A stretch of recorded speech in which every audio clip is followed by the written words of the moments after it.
بحریہ colleges PNAT اسلامیات کی class میں آپ کو خوش آمدید کہتا ہوں۔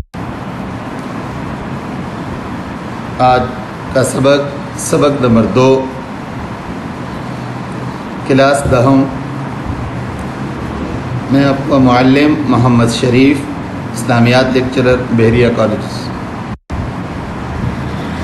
آج کا سبق سورۃ الاحزاب، آیت نمبر 9 تا 20۔ آج کا موضوع ہے دفاع مدینہ، غزوہ احزاب۔ آج کے سبق کے مقاصد، اس سبق کے بعد طلباء اس قابل ہو جائیں گے کہ غزوہ احزاب میں مسلمانوں کو حاصل ہونے والی اللہ کی تائید و نصرت بیان کر سکیں گے، اور طلباء اس قابل ہو جائیں گے کہ غزوہ احزاب کی آزمائش میں مسلمانوں اور منافقین کا طرز عمل بتا سکیں گے، اور طلباء معوقین یعنی جہاد میں رکاوٹ ڈالنے والوں کی مکمل تعریف اپنے الفاظ میں بیان کر سکیں گے۔ یہ 3 مقاصد آج کے سبق کے ہیں۔ تعارف و آمادگی، جہاد کسے کہتے ہیں؟ اس کا جواب آئے گا اعلاء کلمت اللہ کے لیے آخری کوشش کے طور پہ میدان جنگ میں اترنا، یہ جہاد اصطلاحی کہلاتا ہے۔ پھر جہاد کی کتنی اقسام ہیں؟ جہاد کی بہت ساری اقسام ہیں، جن میں سے ایک دفاعی جہاد۔ دفاعی جہاد کسے کہتے ہیں؟ دفاعی جہاد اقدام کی ضد ہے، کہ اقدامی جہاد میں ہوتا ہے کہ آپ آگے بڑھ کے کسی پر حملہ کریں، دفاعی جہاد میں ہوتا ہے کہ آپ اپنا سیلف ڈیفینس کریں۔ آج کے سبق میں ہم دفاعی جہاد سورۃ الاحزاب کی روشنی میں پڑھیں گے، اس لیے کہ غزوہ احزاب میں مسلمان دفاعی پوزیشن پر تھے، اپنا ڈیفینس کر رہے تھے، تو سورہ احزاب میں آج کے سبق کا مختصر خلاصہ، جیسا کہ شان نزول میں بتا دیا گیا کہ عرب کے بڑے بڑے قبیلوں قریش، بنو غطفان، بنو کنانہ، بنو تہامہ وغیرہ نے مل کر مدینہ پر حملہ کے لیے ایک بڑا لشکر ترتیب دیا تھا۔ جب آپ صلی اللہ علیہ وسلم کو اس لشکر کے آنے کی اطلاع ہوئی تو آپ صلی اللہ علیہ وسلم نے سلمان فارسی رضی اللہ تعالی عنہ کے مشورے سے مدینہ کے داخلی راستے پر لمبی اور چوڑی خندق کھدوا دی، جس میں 6 دن لگے۔ جب لشکر پہنچا تو خندق کی گہری اور چوڑی ہونے کی وجہ سے مدینہ میں داخل نہ ہو سکا اور خندق کے پاس رک گیا۔ 1 ماہ تک یہ لشکر خندق کے پاس رکا رہا اور بار بار خندق پار کرنے کی کوشش کرتا رہا، ہر بار ناکامی ہوئی۔ اسی دوران اہل لشکر کا آپس میں اختلاف ہوا، راشن بھی ختم ہو گیا، اور اللہ نے ہوا کا طوفان بھی بھیجا، جس سے کافر ڈر کے مارے بغیر جنگ کے شکست کھا کر بھاگ گئے۔ آج کا سبق بسم اللہ الرحمن الرحیم، سورہ احزاب کی آیت نمبر 10۔ یا ایھا الذین آمنوا اذکروا نعمت اللہ علیکم اذ جاءتکم جنود فارسلنا علیہم ریحا وجنودا لم تروها وكان الله بما تعملون بصيرا اذ جاءوكم من فوقكم ومن اسفل منكم واذ زاغت الابصار وبلغت القلوب الحناجر وتظنون بالله الظنونا۔ اے ایمان والو، یاد کرو اللہ کی اس نعمت کو جب آیا ایک لشکر تمہارے اوپر، بس ہم نے ہوا بھیجی اور ایسا لشکر جسے تم نہیں دیکھ سکتے تھے۔ بے شک اللہ تعالیٰ تمہارے کاموں کو دیکھنے والا ہے۔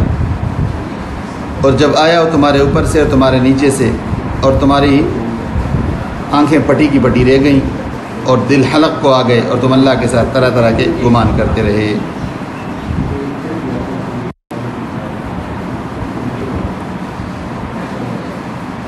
آیت نمبر 9 میں غزوہ احزاب کے دوران مسلمانوں کو اللہ کی تائید و نصرت کا ذکر ہے کہ مسلمانوں کو 2 طرح کی تائید و نصرت حاصل ہوئی۔ نمبر 1 طوفان، نمبر 2 لشکر الہی۔ طوفان، کافروں کا لشکر خندق کے پاس خیمہ زن تھا اور مسلمان دونوں طرف سے خطرے میں تھے۔ مدینہ کے اندر بنو قریظہ کے لوگوں سے خطرہ تھا اور باہر سے لشکر کا خطرہ تھا۔ اسی دوران اللہ نے مسلمانوں کی مدد فرمائی، ہوا کا طوفان چلایا، جس سے لشکر والوں کے خیمے اکھڑ گئے، جانور مر گئے، ہنڈیاں الٹ گئیں اور راشن ختم ہو گیا۔ یہ طوفان والی لشکر الہی، اللہ نے مسلمانوں کی مدد کے لیے فرشتوں کا لشکر بھیجا، جس نے آ کر کافروں کے دلوں میں رعب ڈالا۔ کافر چونکہ پہلے ہی طوفان سے خوفزدہ تھے، اب فرشتوں کے رعب سے اس خوف میں مزید اضافہ ہو گیا تو کافروں کے سالار نے واپسی کا اعلان کر دیا اور راتوں رات واپس بھاگ گئے۔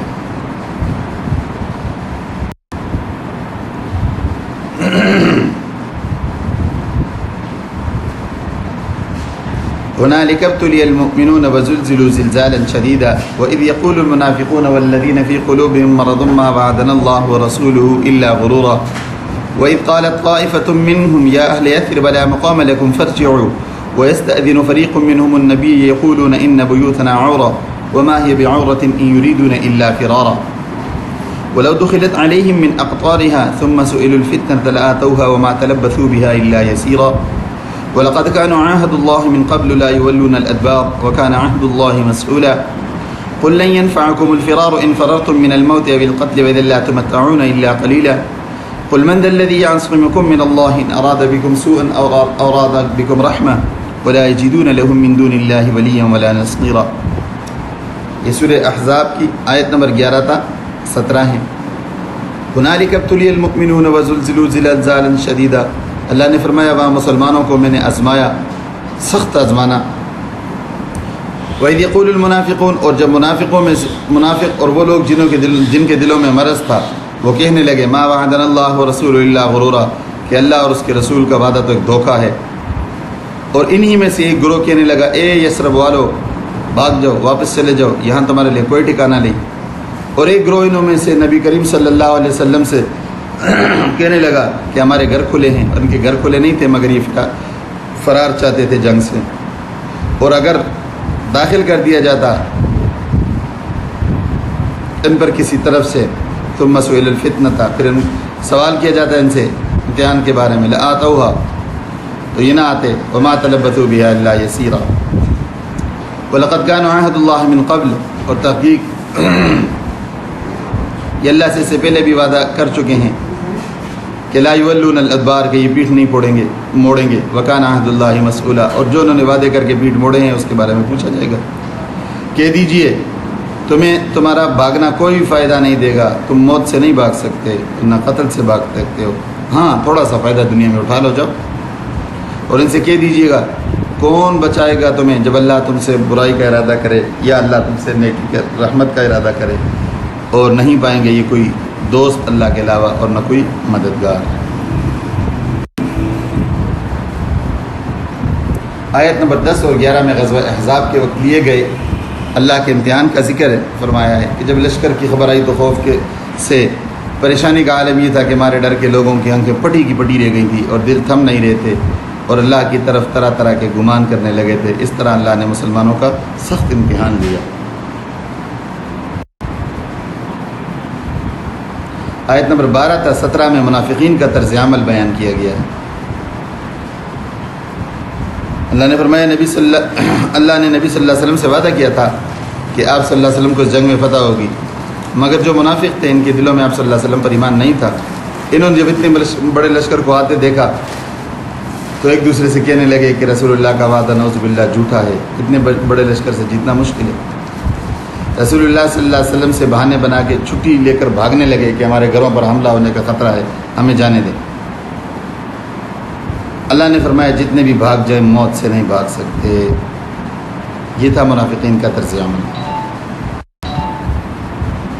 قد يعلم الله المعوقين منكم والقائلين لإخوانهم هلم إلينا ولا يأتون البأس إلا قليلا أشحة عليكم فإذا جاء الخوف رأيتهم ينظرون إليك وتدور أعينهم كالذي يغشى عليه من الموت فإذا ذهب الخوف سلقوكم بألسنة حداد أشحة على الخير أولئك لم يؤمنوا فأحبط الله أعمالهم وكان ذلك على الله يسيرا۔ تحقیق اللہ جانتا ہے ان لوگوں کو جو رکاوٹ ڈالتے ہیں جہاد کے راستے میں اور کہتے ہیں اپنے بھائی سے کہ آ جاؤ ہمارے کی طرف، اور وہ جنگ میں نہیں آتے مگر کچھ دیر کے لیے، اور تم پر بخل کرتے ہیں، اور جب خوف آ جاتا ہے آئے تو آپ دیکھیں کہ وہ آپ کی طرف دیکھتے ہیں ایسے آنکھوں کو پھیر کر جیسے ان پر موت کی غشی طاری ہو رہی ہو، اور جب خوف چلا جائے تو وہ تمہارے ساتھ تیز تیز زبانوں سے باتیں کرتے ہیں اور مال غنیمت پر بخل کرتے ہیں، اور یہ وہی لوگ ہیں جو ایمان نہیں لاتے ہیں۔ اللہ تعالیٰ نے ان کے اعمال کو گھیر لیا ہے اور یہ اللہ کے لیے بہت آسان ہے۔ يحسبون الأحزاب لم يذهبوا وإن يأتي الأحزاب يودوا لو أنهم بادون في الأعراب يسألون عن أنبائكم ولو كان فيكم ما قاتلوا إلا قليلا. یہ گمان کرتے ہیں کہ ابھی لشکر نہیں گیا، اور اگر آ جائے لشکر تو یہ چاہیں گے کہ ہم دور ہوں مدینہ سے اور لوگوں سے مدینہ کی خبروں کا پتہ کرتے رہیں، اور اگر وہ ہوں بھی تم میں تو وہ تمہارے ساتھ جنگ میں ٹھہرنے والے نہیں. آیت نمبر 18 تا 20 میں جہاد میں رکاوٹ ڈالنے والوں کا ذکر ہے، جو ابھی ہم نے ترجمہ کیا. فرمایا یہ معوقین تو جہاد میں تھوڑی دیر دکھلاوے کے لیے آتے ہیں اور پھر جہاد شروع ہونے سے پہلے ہی بھاگ جاتے ہیں. عام حالات میں یہ اپنی بڑی بڑی بہادریاں بیان کرتے ہیں، مسلمانوں کا ذکر انتہائی بدتمیزی سے کرتے ہیں. ڈرپوک اتنے ہیں کہ جب کسی حملے کا خطرہ ہو تو ڈر کے مارے ان کی شکلیں ایسی ہو جاتی ہیں جیسے ان پر موت آنے والی ہے، اور جنگ کے نام سے اتنا ڈرتے ہیں کہ موقع پائیں تو جنگلوں میں بھاگ جائیں. عزیز طلبہ، اب یہ آپ کے لیے سبق دیا جا رہا ہے.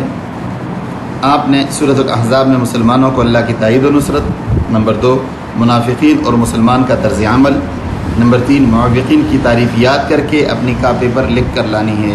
واللہ اعلم بالسلام. السلام علیکم.